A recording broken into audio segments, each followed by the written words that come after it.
What up, everyone? We are here with Jonathan Jones, the podcast mentor. We are excited to get to know more about him and what he does and how he can provide great things within the college athletic space to be able to help aid coaches and players and organizations. So, Jonathan, welcome. How you doing, man? I'm doing good, coach. I'm doing good. Glad to be here. And man, it's a great opportunity and love the platform. Yeah, excited to have you, man. Excited to have you. So tell people. So first of all, you played. You were on a team hmm in Texas, UT Tyler. That probably led your passion for athletics and basketball. How did you get into the space you are now, and what are you doing now for those that don't understand all the things that you do? Certainly. So I graduated, after having the opportunity to compete at UT Tyler as well as winning the junior college championship at Richland, and then I was, just lost. I had my bachelor's degree in psychology, didn't know what I'm supposed to do now. And then after, stumbling across some different things, trying multiple jobs, selling shoes, selling purses, doing all these retail opportunities, then I got to the point to where I got bit by the speaking bug. And then I'll just fast forward a little bit. From that time, then I realized that there are probably many other individuals who are just like me, many student athletes who graduated and didn't know what happens next. So I decided to take my experiences and then decided to start pouring back into young student athletes, helping them get positioned so that once they graduate college, they'll be ready for what's the next phase of their lives, or they'll even have certain experiences while they're in college to where they can take those and then leverage them. So right now, that's what we're really focusing on doing, just helping student athletes excel and exceed beyond their degree. And I'm just excited and really just looking forward to serving and supporting more student athletes in that space. Yeah, awesome. Talk a little bit about the things you've done. I know the TED Talk is one of the things on the bucket list that you have accomplished already. Talk a little bit about the journey to where you are from being a student athlete to now doing this. You talked a little bit about it, but the things along the way that has kind of gotten you to a place where you are being invited to speak at things, being invited to go to campuses. Talk a little bit about that process because it's one thing to do it, but it's another thing to actually have enough success where people actually want to have you a part of their organization or to connect to their organization. Certainly. So one of the jobs that I don't want to skip over, it was working at a nonprofit. And at this nonprofit, this was where I learned what it looked like to truly serve. So putting together programs, working at elementary school where I ran an after school development program for elementary students who were pre-K all the way up to fifth grade.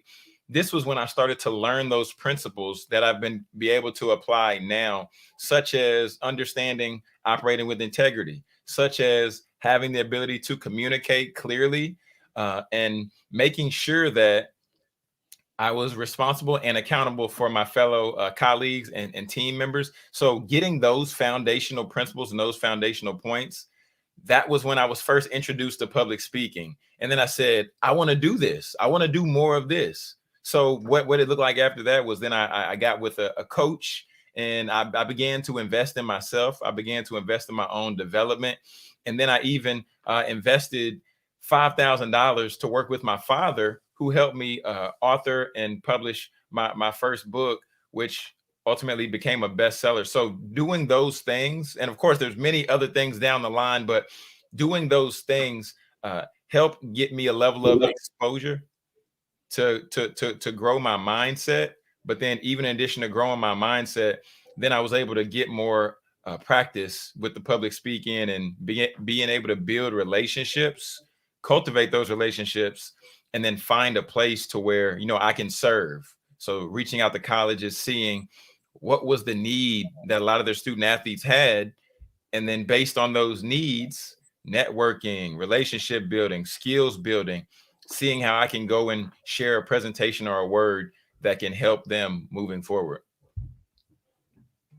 No, that's great. Talk about so you talk about the student athlete part for yourself in the transition. hmm NIL is a big topic right now. Let's hmm go ahead and dive into that one. What are your thoughts on NIL? I know you've spoken a lot about this, and what are some things that you're passionate about within that topic, if you don't mind sharing. Mm-hmm. So I think NIL is a great opportunity for student athletes now who have been posting on social media, who have been doing videos and YouTube channels and stuff like that. And now is a great opportunity for them to capitalize on it. But I also don't want them just to focus on the short-term benefit of it. I want them to set themselves up for the long-term benefit of it. Because yes, you can sign a contract, you can get a check for doing this type of sponsorship or that type of sponsorship. But I want them to begin to see what can they do that will set them up for 50 years versus 5 years. And the thing that I'm most passionate about right now is showing student athletes how to start their own podcast. And the reason I say that is because on the front end side, yes, there is the opportunity to capitalize and generate revenue from having a podcast platform, because the level of exposure that they have is now higher than they may ever have in their life. But on the long term end of it, you're getting to benefit your soft skills. You're getting to grow your network. You're getting the opportunity to critically think. You're getting the opportunity to market yourself. These are skills that will set you up for any career path in any phase of life. So I love NIL and I love what it's doing, but also by student athletes considering having a podcast platform, now this sets those up who don't have massive exposure, but they have an opportunity to connect with people and show people what they're passionate about, what their interests are, and then even being able to interview, different people who could later be added to their network, or they can keep a mentor relationship with going forward. Yeah, what would you suggest for coaches and staffs to kind of help their players with this NIL process, right? Like, I think a lot of people are trying to figure out not only how to help students maximize, but also how to get separation from other competition in recruiting has become a big part of the conversation is NIL. Where does that fit in for me? How does that look?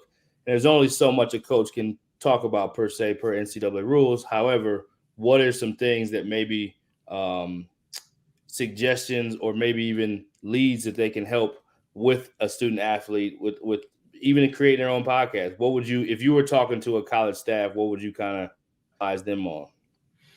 So first and foremost, I would say just like, let's get clear on the education piece. Let's get clear on the don'ts. And I say, let's get clear on the don'ts because we want to stay away from those as much as we possibly can. And then on the other side, we don't have to even make it something so elaborate to where it might be overwhelming. Like, oh, a podcast. What's a podcast? I don't know what to talk about on a podcast. But let's just have a conversation with them, because that's all a podcast really is, a conversation. And then allow them to be able to, set up their smartphone, set up their camera, and being able to just talk about things that they're passionate about. Just being able to have those conversations that they're passionate about, them having conversations with teammates. Because ultimately, the beautiful part about a podcast is that people come to that podcast to hear that individual's perspective. So you just begin to share your perspective, in addition to making sure that we're operating within the guidelines and the standards that are set. And then the other piece is we want to make sure just keep it clean. Just keep it clean. So that would be where I would say start, is get the education, get an idea of, what a student athlete is wanting to do, what they're wanting to learn more about, and then just begin to present resources before them. Because to start a podcast, in all honesty, you just need a cell phone and you just need earphones with a mic jack, and you can put out a quality podcast product. So that would be what I would say, just to get them started. Good stuff. Good stuff. So in this space and in this time here recently, kind of through the pandemic, through some of the stuff that happened with George Floyd, there's been much more of an ownership for minorities in the space, whatever that may be. Our alliance kind of has formed through that with the Asian Coaches Association and Jewish Coaches Association, Latino Coaches Association. So we have all these different associations where people are taking more ownership of who they are. What would you say about the kind of the movement, just for minorities in general, whether it be coaches, players, to be able to take a little more ownership in who they are and their own journey whether it be coaches, players, whatever, what have you. What's kind of your thoughts on some of the diversity space that is now being part of the conversation? We had 36 minority men's coaches hires. We had 12 women coaches hires this offseason, just kind of from a little bit of that movement, which is over 50 on the men's side, only 12 on the women's side, which was still solid, but trending upward. So what's kind of some of your thoughts on that from your perspective? So I would say, first and foremost, we have to understand that just because I'm Black or brown, just because somebody is Asian, just because somebody else might be Hispanic or Latino, that doesn't make that person the voice for that culture. And understanding that, I think that we just need to get to a place to come to the table to where we just come with an open mind and open ears, and we just begin to have conversations about our similarities, and we begin to have conversations about our differences. And the reason I say that is because we're more alike than we are different.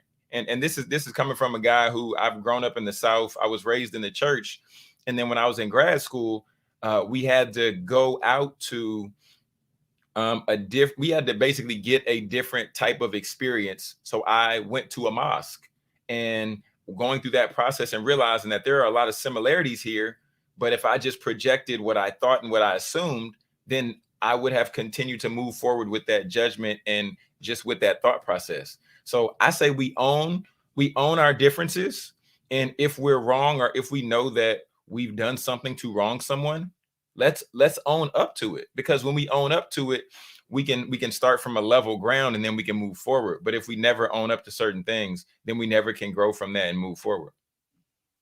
Yeah, well said. Well said. I think there's been a lot of people that are in. I think of Jay-Z in particular. He talks about this a lot. Exactly what you said. Like, there's more commonalities in all of us than there are differences. And I think taking the time, and I just appreciate the open-mindedness that is happening right now. And like you said, though, one person doesn't represent all. So, being willing to invest in learning more about cultures that are different than our own, and appreciating people for their value, and understanding that just because there's a certain difference that can be seen, or a label that's put that makes it feel like there's a difference, there's really a lot more similarity than we probably even know if we take the time to have that conversation. So I appreciate you sharing that. Kind of going to WNBA, women's basketball now, women's basketball, women's athletics wanting to make their own push too, to have more equality. We saw March Madness. There was a big difference between the men's tournament and the women's. Talk a little bit about just your perspective on equality when it comes to women's athletics opposed to men's.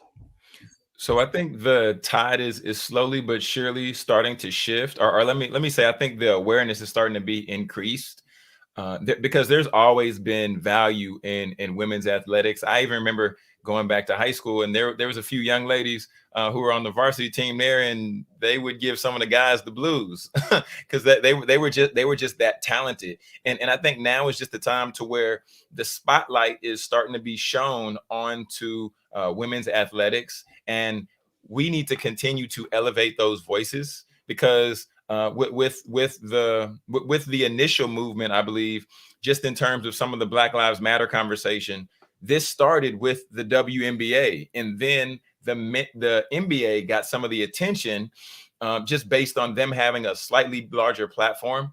But also, one thing that we have to just bring into context is that the NBA has been around for about 75 years, and I think the WNBA has been around for a third of that, if even that long. So understanding that, I love what they're beginning to do with the WNBA, and how they're starting to put together some campaigns with stronger marketing pushes, as well as I love seeing with the NCAA tournament and the young ladies on that side, and seeing the notoriety they're getting, because now it's time for us to recognize, to acknowledge, and continue to elevate their voices and just the work and the things that they're doing at this time.